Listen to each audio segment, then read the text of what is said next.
Magluluto tayo ngayon ng hardinera. So, ito yung aking menu for Christmas. Ayan. So, nagisa na tayo ng sibuyas and bawang at meron tayo ditong pork giniling. Igigisa din natin siya.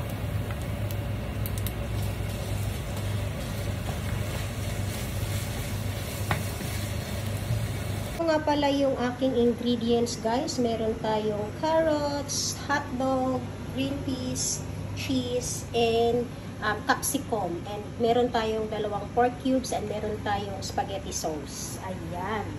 Tapos sa pampalasa naman, meron tayong sugar and garlic powder and meron tayong patis. So, yun yung gagawin nating pampalasa. So, ayan guys. Magluto na tayo. Simulan na natin.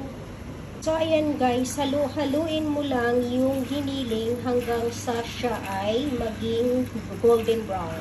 Ayan. So, ayan guys. Haluin mo lang siya hanggang sa maging golden brown na siya. Ayan. Kailangan maluto lahat. Tanggalin natin yung mga buo-buo.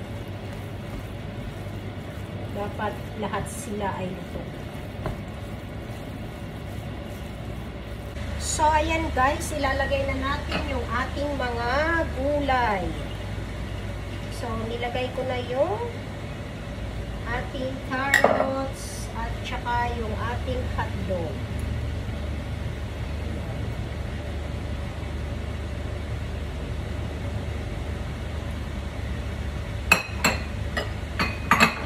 So, ayan yung ating gulay. Ilalagay na natin yung ating gulay at ating pong halu-haluin na yan para mag-mix po, mag-well combine po silang lahat.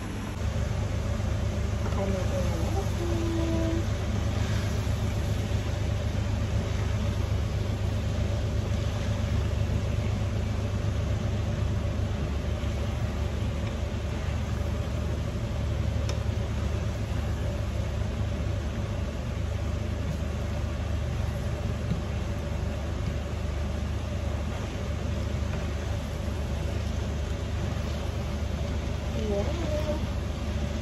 Halu-haluin natin hanggang sa mag-combine yung lahat.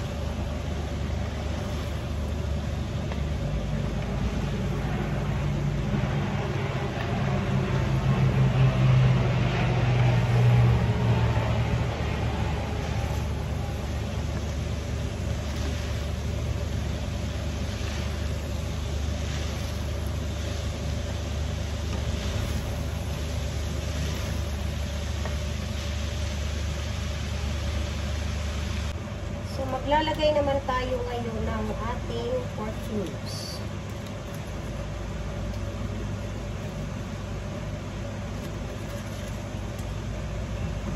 Ayan, halu-haluin natin. So, ayan guys, nilagyan na natin ng pampalasa, tapos nilagay na natin yung tomato sauce. At halu-haluin ulit.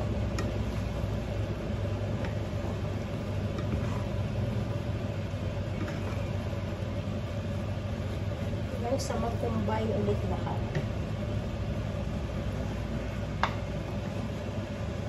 Ayan na guys, luto na siya. So papalamigin lang natin para hindi maluto yung egg pag nilagay natin. Palalamigin muna natin yan. Tapos i-steam natin yan mamaya. Yan guys, nilagyan ko yung aking llanera. Kulang kasi yung aking llanera. Kaya ayan, ang ginawa ko, nilagyan ko siya ng pineapple, hotdog, carrots, and egg. Tapos, ayan na yan siya. Ayan. Ayan na nga ang aking llanera. Sosyal. Pangbibingka ang llanera. Naubusan na ng llanera. Kaya ito na yung ginamit natin, guys. So, ayan na nga, guys. Atin na po siyang in-steamer ng 30 minutes. Kasi makapal yung aking base sa ilalim. Pyrex ang ginamit ko, kaya 30 minutes ang ginawa ko. Pero pag llanera, mga 25 minutes lang, okay na yun. So, ayan guys, luto na ang ating hardinera. Kain na po!